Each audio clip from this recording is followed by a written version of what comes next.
Welcome to Season 3 of the Knack for Business podcast. Over 200 episodes strong, we're here to ignite your entrepreneurial spirit with fresh insights, networking gems, and creative strategies that elevate your game. Are you ready to discover what your Knack for Business truly is? Today's topic is, do you really want to manage your property? Your hosts are Bernie Fransbrook from Creative Insight and Wayne Pratt from Motivate You Inc. So what can you expect from the Knack for Business podcast? It aims to help you find your feet in the business world, whether you're just starting out or you've been at it for a while. We have something for everyone. In each episode, we dive deep into a particular area of business and explore the ins and outs of that subject. We interview guests that are experts in their field who share their success stories and their experiences. They offer practical tips and advice.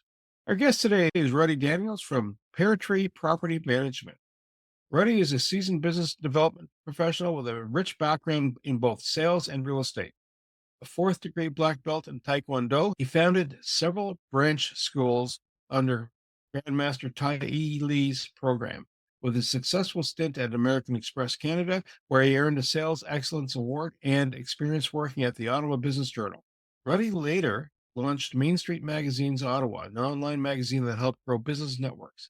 He expanded his marketing and development skills through work with local agencies before venturing into real estate, paying off his first condo within 10 years and becoming a landlord. With over 15 years in the real estate industry, Ruddy joined Peartree Group Property Management in 2024 as a business development and sales manager under the mentorship of the owner, Mike Bonito, and training from Business Development Mastermind, BDM. Ruddy has already doubled sales in just 6 months. Outside of work, he enjoys basketball, officiating, golf, tennis, and ballroom and Latin dancing, often sharing these activities with his son. Ruddy, sir, welcome. And do you have a favorite quote or saying? I do. It's give me the opportunity and I will take care of the rest. Tell us a bit of the story behind the martial arts to sales and then right into real estate. That's quite a span. And by the way, Master Lee's Taekwondo, I've been through the experience in my early 20s. And yes, I now know how to stretch. That is an important aspect of martial, is knowing how to stretch. So finishing university, I came back and it's something I wanted to do. And martial arts was something I always wanted to, because I was a young kid. I saw Enter the Dragon while living in Jamaica. And I think many people saw Enter the Dragon and fell in love with the martial arts with Bruce Lee and his yowl and things. So once I achieved my black belt, Grandmaster Lee saw something in me in regards to how I deal with people. Because one of the things is helping out when you're at the school, assisting with training. And he liked that. And he had a brand school that became available. And he asked me if I would be willing to take that over and manage that brand school. It was part of the Lighthouse program that was running way back when. So I started there at Dunlop Public School, started off with several students, and then I grew that to a larger number. And following that, I decided to go out. And this is the marketing part where I was spending time knocking on doors, putting up flyers, going to different areas to promote the martial art, to promote the school that was available. And it worked well. I went up to the base. The good thing was the base was there and there's basically a captive audience, but the captive audience is always short-lived because they get moved to different places. So you'd have an influx of students and everything would be great for a year or two, and then they were gone and you have to go get new students. But base worked out well, and I still have friends and students from there that still keep in touch with that. And then I ventured a little further and went to Westboro Academy, which used to be in Westboro, but it is no longer there. It's now located across from Carleton University at Brewer Park. And if you've been to Brewer Park lately, you'll notice that building is completely decimated and it's just grass now, torn it all down. And they've now moved that program a little further south to just outside Herod Road. I taught there for over 14 years. Miss Mutter was the headmistress. I approached her and she was excited because her son used to take martial arts. And when I brought the idea of doing martial arts to her program, she was excited and built that program and was there for quite some time. Lots of kids went through the program with me, and some of them are still around now because I continued teaching at Westboro up until last year, but the interest has waned at the school. So I'm not doing much of that there. I bought, after working for American Express, I ended up purchasing my condo. And after purchasing the condo, within 10 years, I managed to pay it off. My person at CIBC at the time said, "Oh, must be nice. You get to burn this thing now because you now own it. So you can burn down the paper, the mortgage payment stuff. It's all yours, clean and clear." And it was nice to live there with not having to pay mortgage. I've always had this thing about looking over my shoulder and wonder if someone's going to take something from me. Right. So that's why it's important to pay it off as quickly as possible so I could get rid of that. And then a few years later, I moved in with my former girlfriend and that we had a child, and then we decided to rent the property, and I was doing it on my own, and boy, well, what a headache. You get one good tenant, but then you get a bad tenant. They have people who don't pay their rent on time and then struggle. And because I was networking, I had met Mike Benito, and Mike was the owner of Peartree, or still is the owner of Peartree Group Property Management. So finally I said, I'm not going to the landlord and tenant board anymore. I've had enough. And I said, all right. So I asked Mike to take over the property, and he's been doing that for the last 9 years. What I've learned from Taekwondo about the discipline, the importance of that is really involved in business, is the follow-up. Mike likes that about me. I follow up with clients. So far, clients have appreciated that as well. Thank you for the follow-up. Oh, I've been out of town. I forgot. Here, that's gone. Like, business people know.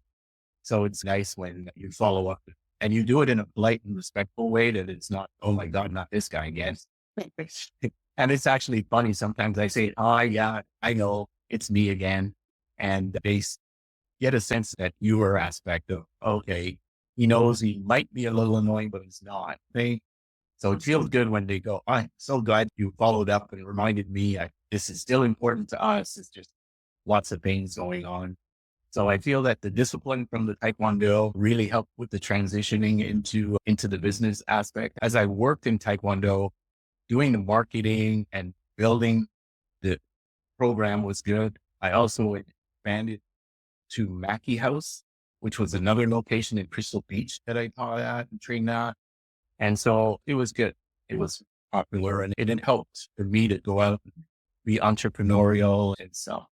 Just a sidebar to that, when I first came to Canada, I used to go around and shovel people's driveway to earn some money. I also delivered the Ottawa Journal and the Ottawa Citizen. Remember that way back then? So those, again, were entrepreneurial and stuff. The other day I think it was 2 days ago, I was outside and I was going to mow my lawn. And then these 3 kids came down the road with their pushing lawnmowers. And they said, sir, can we cut your lawn? And originally I had said no, because I every intention to just do it. And I really honestly did not want to do it. So when they said it and they said, oh, it's $10. And I said, no, it's okay. And then I'm trimming some leaves and stuff. And I said, you know what? I remember when I was this age and I knocked on doors, and the fact that they're doing that and they're not out doing something that is not good, I changed my mind and said, hey guys, I'll pay you the $10. And the guy looked at the lawn and he went, whoa, I part too. But yeah, it's a bad part. Not to worry, I'm going to give you $20 to do the thing. So all 3 of them started working. One of their lawnmowers died on them. So I had just filled mine with gas because I was about to cut the lawn. So I said, here's mine. You can use mine as well. And so they did the lawn. I pointed out a couple of things while they were on. And then I suggested to the gentleman or the boys, hey, there's this neighbor here. She's a little elderly. You might want to knock on her door. He goes, yeah, we're getting business cards. And I said, get the business card, print it off, do it by hand. You're starting out. You don't need to spend the money doing that. You can walk, write it out. It's more personable, and leave your business card your colleague. And that was it. And just go around the block, knock on the doors and stuff.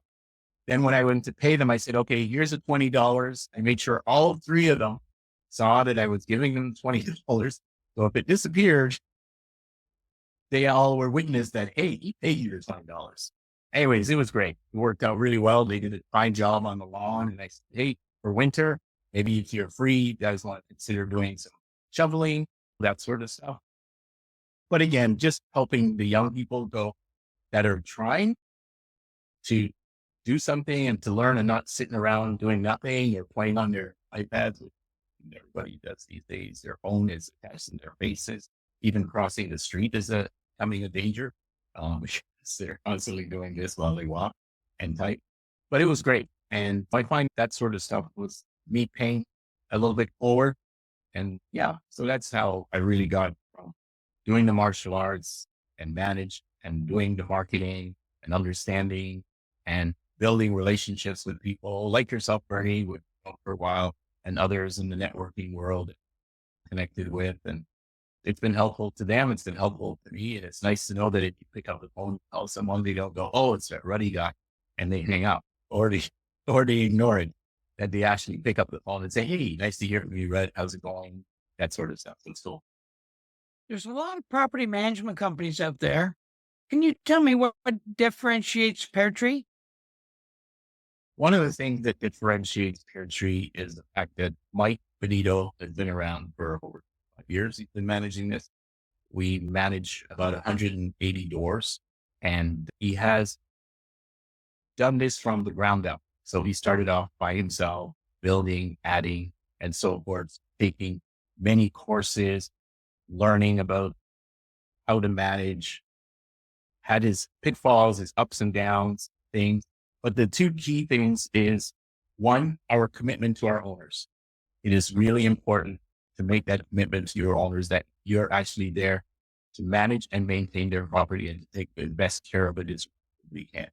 And that is really the big number one key. And when we vet our tenants, we also get to find out when we meet them and share and potential tenants is, one, are they the kind of people that are responsible, that they are going to take care of the property, and two, that they're responsible enough to make sure they take care of their rent. Mike is a big proponent of not going to the landlord and tenants board. He's only been there, I think, 4 or 5 times in the 25 years. He hates it. So that's why we spend a lot of time vetting. It's just too much work mentally, emotionally, and financially. And the second thing is our continuous need to improve our services. We're always working to improve our services, our processes, and our procedures. And that's one of the things that differentiates us. And we're very transparent. I believe we're one of the only property management company that actually, if you go to our website, you'll find our prices. So there's no guesswork. There's no, hey, we're doing this, and then there's something hidden, and that sort of stuff. Before someone buys some property and they want to rent it out residential. So does Peartree just do residential, or do you also do commercial properties?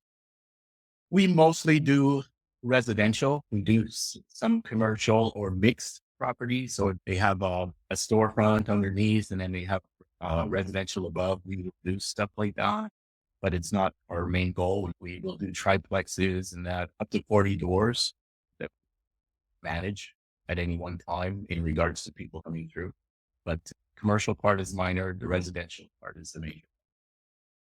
If someone acquires a piece of property and they, let's say it's a triplex or a quadplex, and they go, I can do this, right? What should they know before they trip out into the light fantastic? Like, here's my plunger and here's my hammer, and here's my credit card processing site.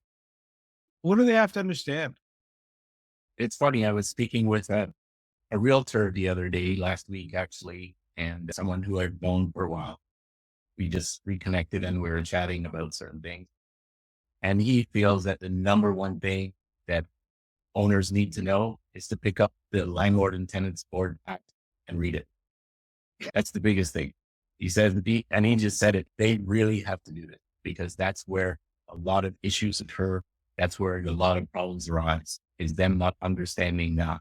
They think, yeah, once I become a landlord, I have all the power. I get to do this. I can make these decisions. I can get rid of tenants just as easily as or maybe not as easily as I get in, I can get them out. And then they're in for a rude awakening, because often it's not how it works. And so the biggest point is know that aspect and understand that. A second thing they need to know is how valuable or what is your time worth? Because it's not, okay, I've got a tenant and I don't have to talk to them again until it's time to get another tenant. The mentality is that I got a tenant, I can sit back and relax. They forget that, oh yeah, something might break and I'll have to fix it. And it won't be on my time, it'll be on their time. But if I'm out with the family and we're having a nice picnic, we're having a nice supper and it all rains, guess what? You're going to have to respond to that individual because they're your tenant and you've got to take care of them because you've signed a contract. So that's another key thing that they need to look at. I made a little list here. Are you well versed with the tenant board? We are, as I may have mentioned, we are both in Ontario and so we're Mike is very versed in both. We do speak the two official languages. Unfortunately, I'm not as good on the other official language. My Jamaican accent oversees my French accent. So it sounds Jamaica French, which nobody understands. Are you a handy person? You mentioned about grabbing the hammer and let's go. That's the other aspect. That's why we have our 3 different levels of charges that we have. We have a bronze, a silver, and a gold package. And the bronze package are for people who has the handyman skill, can go in and fix things when they can. That's the other thing that people need to understand too, when they decide to manage. How am I going to fix this and repair this? We have a full in-house maintenance crew. So we don't have to go, oh my gosh, there's something leaking. What are we going to do? Who are we going to call? Well, we already have it in stock. We know that. We have a person who manages that aspect. And this is the thing that we also overlook is, do I have someone at hand that I can call to go and do these repairs? Or do I have to spend hours on the phone trying to find somebody to help me immediately? And most people are not interested in doing a short one-time job. They are there because they want a long-term, over time, and repeated business. So it takes time to build up that kind of relationship, to have your drywall, your painter, your plumber, your electrician, your lawn guy, and so on and so forth. So those are some of the key. Are you available 24/7? Have you done this before? Do you have an emotional attachment to your property as well? Because again, people, my property, it's really, everyone's just like your child. They're the best thing in sliced bread. And the expectation is, this is great. It's going to, I'm expecting that the tenant who moves in is going to treat it the same way I do. They're going to care for my lawn. They're going to care for my plants. They care for no, it's a rental property. And if they wanted that kind of responsibility, they'd buy their own house. Okay. But they are renting at the moment. And because they're renting at the moment, they're going to do the best to their abilities. And they won't go the extra mile, let's say, to do the little things that you would do if you were in that property. So you have to keep that in mind. So the emotional attachment is really important. Can you manage it from out of town? Some people have property and we have to move. So we now need to do that.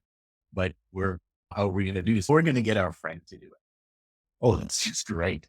So you don't know how to manage a property. You're going to now get a friend who doesn't know how to manage a property. What's that called? The blind leading the blind, to go and manage and do something that they've never done. They don't know. Again, the Landlord and Tenants Act, the board, and all of that aspect, getting a tenant, dealing with the off and on. But now you're in Toronto or somewhere in Europe and a problem occurs and your friend calls you. And if you don't have, for example, a good relationship with your friend in that you made this a business venture versus my friend is going to take care of it, now your friendship is going down the toilet because you're going to have disagreements and your friend's going to go, you said this, I didn't write it down. You should have, I didn't. So now that friendship becomes questionable. So I always caution people, if you're going to get your friend to do it, make sure you have a good contract with you and your friend and make sure that parameters are clear, that this is a business venture. It's not about a friendship. Let's not throw, we've been friends since high school or grade 8. No, this is a business venture. This is what we're doing. Friendship has nothing to do with this aspect. So that's the other. And again, if you're out of the country, are you familiar with the NR4 or NR6 that the Canada Revenue Agency requires? You need to pay your taxes. No, some people don't even know what those things are. And that's another aspect that people need to understand. And my key number one is, do you enjoy freedom and your family time? Because if you do, then this is not for you. Okay. Because it's going to be a constant interruption. You enjoy your marriage and you want to stay that way, this might not be for you. And even if both partners are involved, because again, it's going to interfere with travel. When you have to leave town, you have to go away for a month or 2 or whatever it is, or you want to go on vacation. You're taking that responsible with you. You're not leaving it behind. So those are some of the key things. I know. Ruddy, one thing that interests me, it says that you've been able to double sales in 6 months, which is unbelievable. So the 2 questions I have, are these people that are leaving self-managed or coming from other stores? What's your secret? It's a combination of both. My secret is Mike Benito. He's really knowledgeable. The guy, you need to have him on here because it doesn't matter which direction you go in. He is in there. He's seen a lot of it and he understands it. He can share so much information that sometimes I have to go, I'm out. You're hosing me. So I just need this. And there's times when I call him to some of our meetings and he takes over the meeting and he clarifies things. He speaks in a nice, good tone and he gives scenarios. The what ifs. What if this happened? Then what will you do? How about this? And here's an example. And those sometimes are hard for me being new to go, oh, never thought of that. And also the training that I've been receiving from BDM, they are really good in recognizing that how to ask the questions, how to present yourself, the processes that you need to go through when you're receiving a phone call or when you're making a call. The follow-up procedures, it's all also really important. They're auto-generated too. So they go into a sequence. We have a system called Lead Simple. And in that Lead Simple, it tells you every day I get a notification. Here's what you have to do today. Here are the calls you have to make. Here's the follow-up.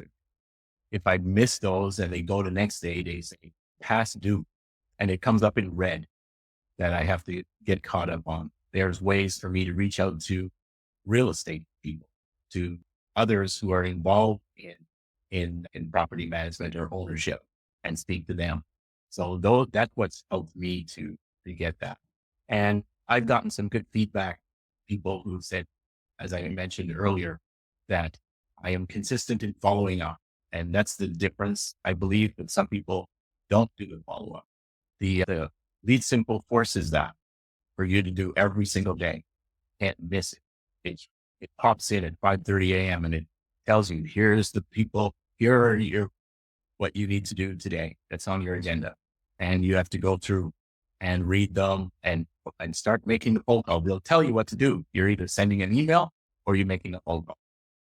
It tracks everything you do. So I can't not do it. It'll show up. Even if I skip a piece, it'll come back and says, you skipped this process. Well, so there's no cheating the system, which is really great because it holds you accountable. And accountability, I believe in this business or in any business, is really important.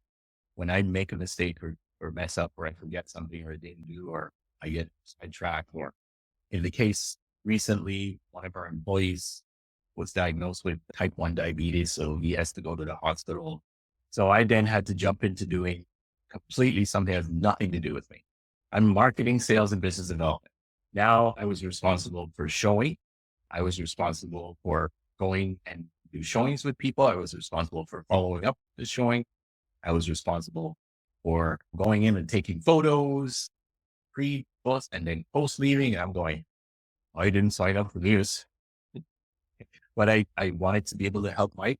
And it also was a learning. And we got in a new person and I was partly responsible for training her. Even though I didn't get any training on that aspect, I now had to do the training on that. Yeah, don't know if I'm answering your question, but it's just all of those things combined is what's made me better at what I do. And patience with clients is listen to them and listen and understand where they're coming from and try to explain how it works and why they don't want to manage it themselves. Those 8 points that I gave earlier, I bring those up often. What do you like? Why are you interested in that type of thing? Yes, you want to save money, but do you really save money when you consider the amount of work you have to put in? Are you paying yourself first for this? Are you including that in your cost? You even know how to figure out how much to charge for your rent, that sort of stuff, because you can charge yourself out of the market. You're in the same area. So I've been told that furnished properties and shorter term stays are a big part of the new growth of property management. I was wondering if you had any thoughts. we are a smaller outfit. We're not a larger company, so we don't have the inventory to manage a fully furnished place, because what that entails is inventory. And if the bed breaks, okay, we have to replace it. If missing pots and pans, plates, all of that, we have to figure out how to do it. Mike does not do fully furnished apartments or rentals, so we don't do a lot of student rentals. If we have owners who say, okay, fine, we will take care of that aspect and say, but as long as it goes through us, because we always want to maintain a buffer between the tenant and the owners. And we don't want any gray areas, because we don't want to bypass us and the tenant says one, or the owner says one thing, we're saying something else, and the tenant's hearing two different messages, because then it leads to a lot of confusion. It also leads to many mistakes and errors, and people get upset when things are not consistent. So we don't do that. There are companies out there that can, because they have a larger inventory. They have places to store all of these extra furniture and plates and pots and pans, chairs and couches and that sort of stuff. You know, for us, the emptier it is, the better. If they're willing to risk having their furniture there, again, we ask them not to sell the furniture if you can, give it away if you want, but make it empty. Because a lot of people, in the ones that we cover, are mostly have their own stuff, minus, of course, your fridge and stove, dishwasher, and those basics. Those usually stay. But for the rest of it, people like their own couch. They like their own chair. The students don't care because they're only there 8. So that's the other thing we do not do. We want full 12-month lease. So we don't do 6 months, we don't do half years, we don't do 8 months. It's a 12-month lease. It makes life easier for us. It makes life easier for the owners to have to manage, because you have to be able to turn things over really quickly if you're going to do something in 4 months or 3 months or 6 months. And sometimes it's not easy to find a tenant for 6 months, right? So we don't do the rentals fully furnished. Ruddy, one thing that you mentioned vetting, and you suggested that this was your secret sauce. Can you unpack the mysteries of good vetted clients and how to get them? In a little bit of ways, I just have to read something that Mike said about vetting tenants. He says, vetting clients, it is like a marriage. You get to know the person over time.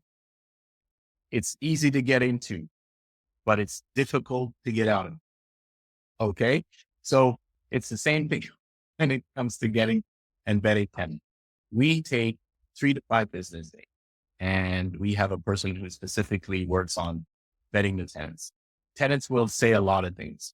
We have to confirm that what they're saying, and it's not fiction. Yes, I make $60,000 a year. Okay. So we need to know that's fact. So we have to phone your present employer, and we have to make sure that it is your present employer and not a friend of yours from next door or buddy. Same thing with former landlords. We want to speak to the former landlords. And one of the questions we always ask them is, would you rent to this person again? And if the answer is yes, that gives us good bet. Maybe they're leaving that landlord because they need a bigger space, or they're leaving a different city, and so it's important for us to do that. So that's one of the things. The 3 to 5 business days makes a big difference for us. We're not going to do something in 24 hours, and they have to fill out forms. They have to provide us with physical information so that we can go and check those and make sure that they fit. And regardless of all of that and the vetting and stuff, there's not 100% guarantee either. Some people will come to us and say, oh, I want to put it on MLS because they are guaranteed to get the right person with this, who's got the money and that. Or I want somebody who's from the embassy and that sort of stuff. We go, yeah, that's great. But you got to remember the embassy folks have a lot of requirements before they rent. You have to make sure your house is well protected for security purposes and a whole bunch of other things they require for safety. And also the embassy folks, they have immunity in the country. So they leave your place in a mess. Okay, then what? Who are you going after? So those things are something to consider. But our vetting is really important to us. As I said, Mike doesn't like going to landlord and tenant board. So he'd rather spend the 3 to 5 days, or if it goes longer, until we can confirm what's being said, what's being provided, and confirm it from the correct people that they've listed. Then that's the process to which we go. And that's what makes it better to come up with better people. And we also sometimes, when people ask us questions, we will also refer them to some of our owners, because I have a list of owners that have called and we've spoken to and said, yeah, they'd be happy to be a reference for us. So they'll speak to the potential owner and have direct questions. So we just finished the part about tenant and screening the tenant. And now Yes. I'm about to go to my question. So Ruddy, Peartree screens the tenants. Let's flip the coin over. Who screens the landlords? Do you screen that? Do you accept every landlord? Do you do a walk through the place? Because let's say I have a mixed use premises and I got commercial downstairs and I got tenancy upstairs. And then commercial can range from everything from retail, simple, to food retail, to hi, I've got a clinic, or more intensive. It might be, I take x-rays. I'm a dentist, right? And so there's water, electrical, and all of a sudden that kind of branches out. There's a lot more meat to that story, right? So what's the process for the landlord that you go through? It's similar, again, as finding the wedding thing that I use for my, it's the same way vetting. They need to know us and we need to know them as well. And we stay in our wheelhouse in our league. So Yep. if it's something that is just way outside that we're going to manage well, we do not want to take on something and that we cannot deliver on. So we will look at and go, okay, is this going to be, what are the commercial use? Is it, how difficult or how easy is it to find another dentist or a chiropractor or that to take over that space? Is the area that is there representative of needing another dentist? If we're going down the street and there's 6 other dentists, is the 7th dentist going to come in and find value here? Or do we need to find a different mix for that? So we look at that as well and we have different people that are living, might be a 2-bedroom with 1.5 bath, or it might be a bachelor or 1 bedroom. And what are the mix and how can we manage that and make sure that we can provide the tenants and landlord that you need? If we cannot feel that comfort, and also we look at, do they already have a manager place in the building? Because now if they have a manager, then we have to manage the manager. Well, okay. So we have to take that into consideration.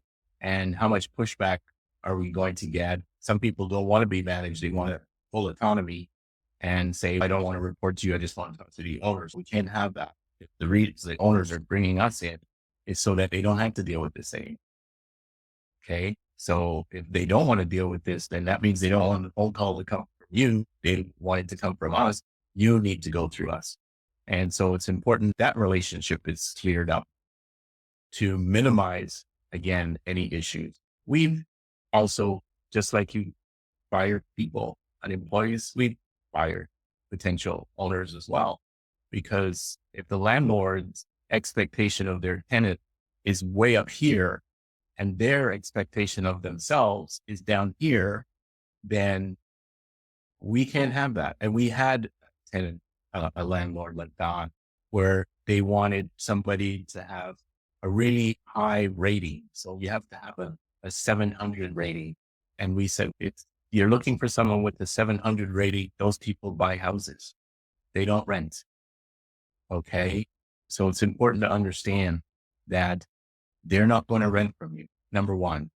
Number two, we brought in 9 prospects for you that we vetted that fit the needle, but they only had a 660 rating. But each and every one of those people that went through your property asked the same question. Are you going to clean this before they move in? And the answer was no, we already cleaned it. If you've already cleaned it and all of these people are asking the same question, if it's going to be clean, why are you pushing back? You want these people to have a high level to keep your place clean, but you didn't clean it in the first place for them to go, hey, I need to respect what they provided. And we've always said, if you show them low expectation, they will treat your property the same way. But if you raise that bar, have a nice clean, when they walk in and go, wow, these people really care, then it will leave that impression somewhat. It might not be exactly to the response that you want, but at least they won't come in there and go, they have trash everywhere and stuff like that. So they really don't care. Lawn was a mess, so they probably don't care about the rest of it. And they might also say, do we want to live in a place like this? So it got turned down. So we told them, we said, okay, we're going to break the contract and forget what we've done. You can do what you want to do, but your requirements are just out of this world in your expectation. We had one potential tenant who was looking to move back to Canada, and they were going to be living around the corner from their parent. They have a young child. Do you know how valuable that is for parents who have to work to have grandma and grandpa around the corner, and you turn them down?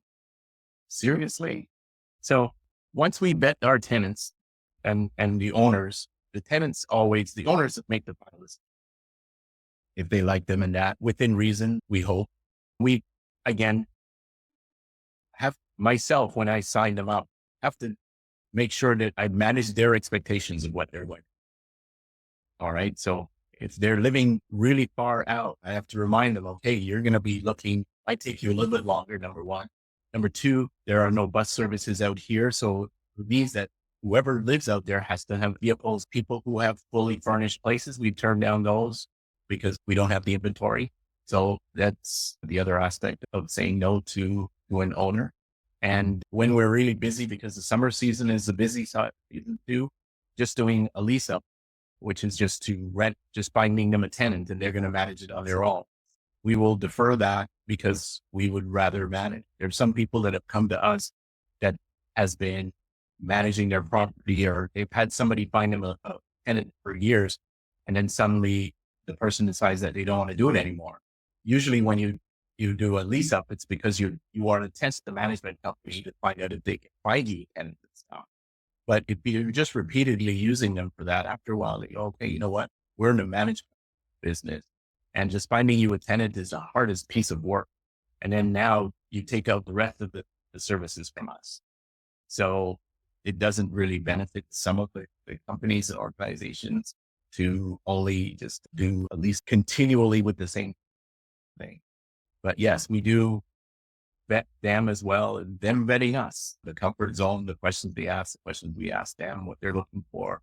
And this is where the business development, the BDM, comes in with the kind of questions I want to ask the prospects when they call these potential landlords and owners. You mentioned realtors earlier. Mm-hmm. I could see realtors being a collegial, and I could see them almost being a competitor. Can you tell me about how you work with realtors? There are realtors out there that dabble in property management.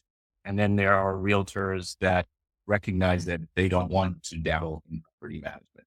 One realtor told me, and she's amazing, she's very direct, said that I would never do that. It's crazy. No, thank you. It's a headache that she doesn't want. The realtors that do this, I guess they enjoy that aspect and they're looking to expand on investments and so forth.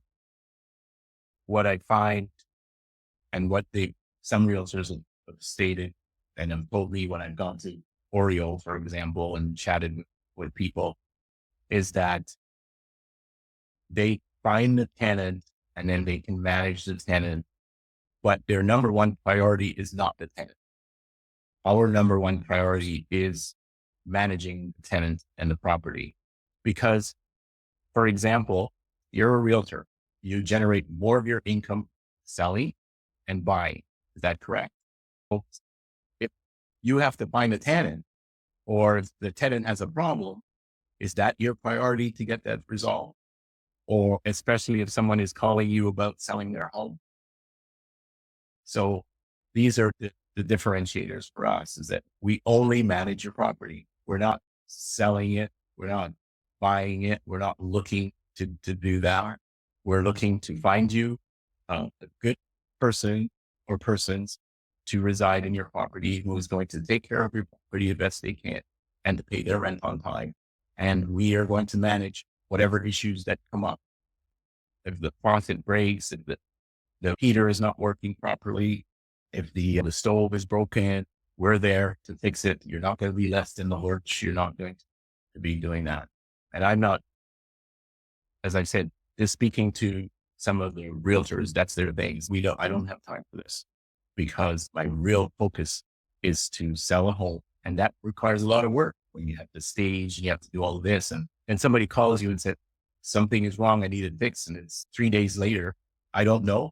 I'm only guessing. I'm not a realtor who's had this, but I'm not speaking in general or anyone specific. Just some choose to, and some recognize that it's just outside of their wheelhouse. It's outside of their lane. And they want to stay with being the best realtor versus the best realtor / property manager. To help wrap us up, one of the things I have a question, because when you're a landlord, you are a business. Yes. And you're coming in as a supporting agency towards that landlord. What are the key things you'd like to see with landlords to have set up if they're running this business arrangement? What things should be a few key critical components? Because it'll make your life easier, it'll make their life easier, and it's a service. It's not, like you said, you may be emotionally attached, but if you are, then don't give up your car, don't give up your jewelry, don't give up your kids. Yeah. You're renting something that it's going to change hands and different hands that come along. What are your key takeaways that the landlord should have an understanding? They need to understand again that it's a rental and that's what it's become. If your intention is to rent and then return in a few years because you're leaving the country or whatever the case might be, then you might want to keep that into consideration as to whether you rent or sell it. But if you know you're going to come back, then you want to rent it. And that's when you want someone to manage that for you to at least ensure, because you're out of the country. They need to understand also, do I have a mortgage on that property? Because now I have to make sure that if I have a mortgage, that whoever's renting it is going to be able to cover that mortgage and I will get some form of a return on that investment that I'm doing now, that I'm renting instead of living there, and that it'll be able to cover off my mortgage and certain things. So you have to consider the finance. And then when you're deciding to do that, you have to also put into that you're going to be paying, whether it's 5.9% in our case, 7.9 or 14.9% is going to go to the property manager as well. So you want to calculate that into that. So when you're considering these rental, it's really important to consider those things as well. And knowing again, that if you are going to come back after a few years, that you need to give people the 6 months notice. It has to be in there. We have to let the tenant know that you plan on returning.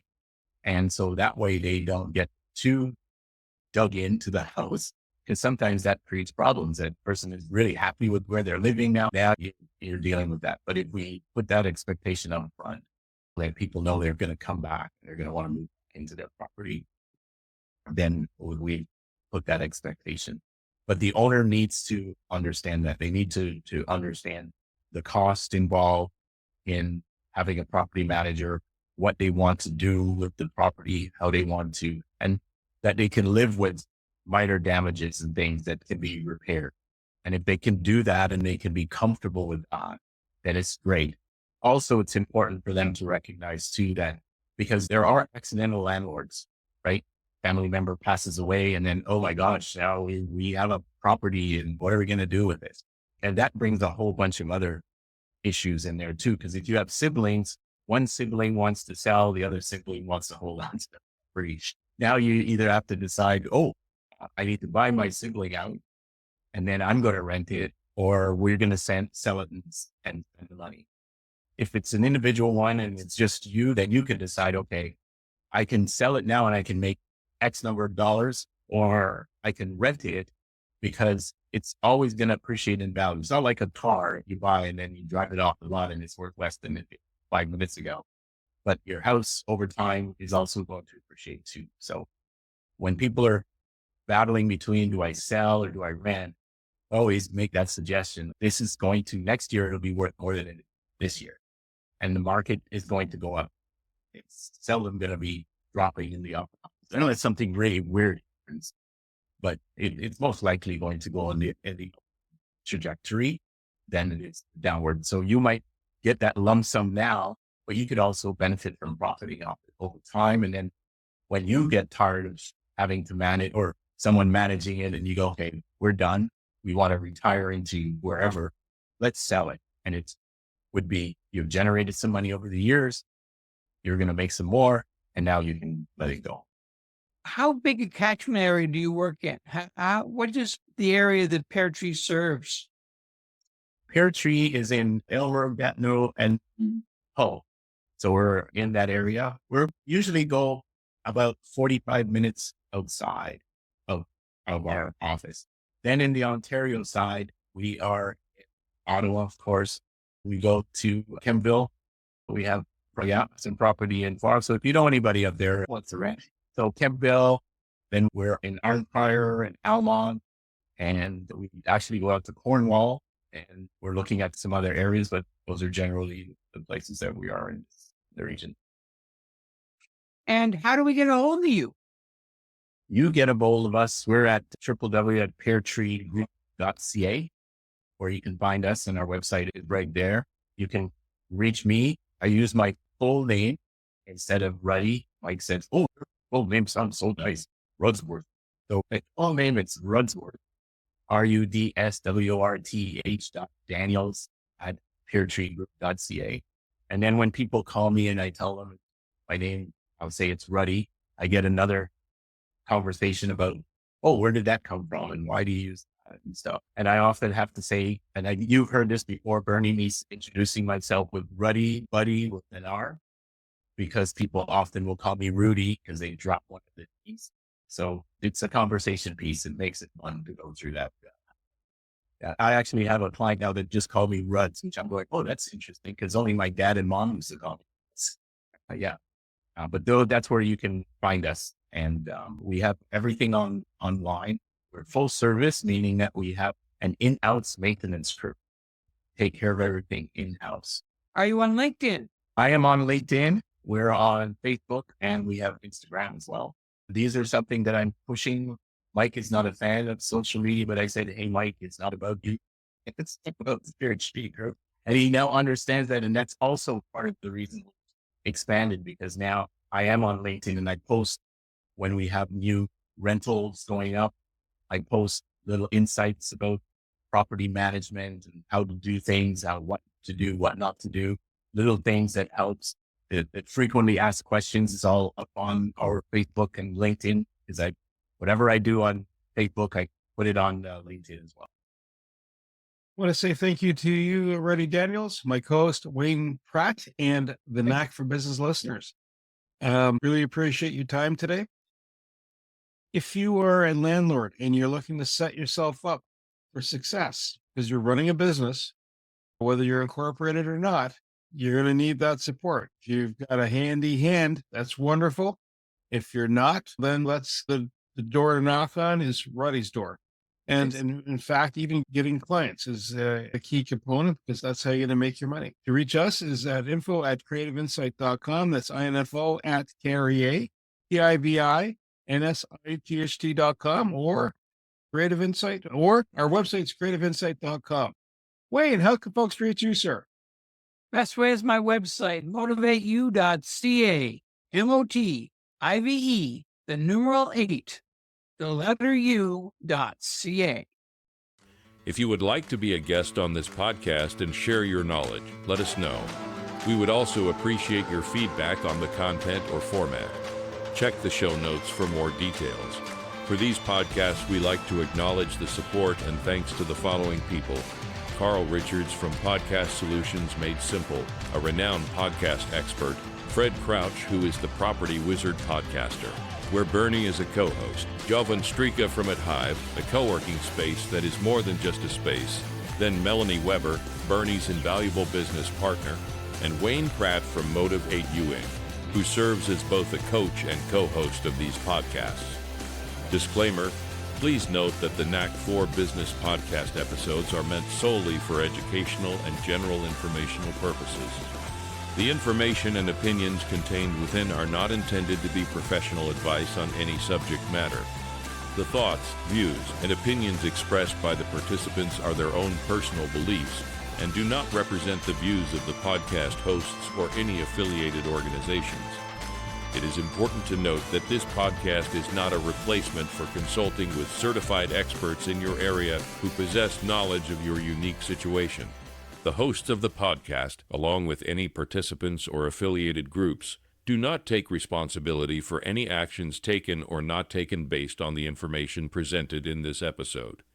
It is highly recommended that individuals seek guidance from their own personal advisors in fields such as accounting, law, or other pertinent areas prior to undertaking any actions or making decisions that may impact their financial, legal, or other aspects of life.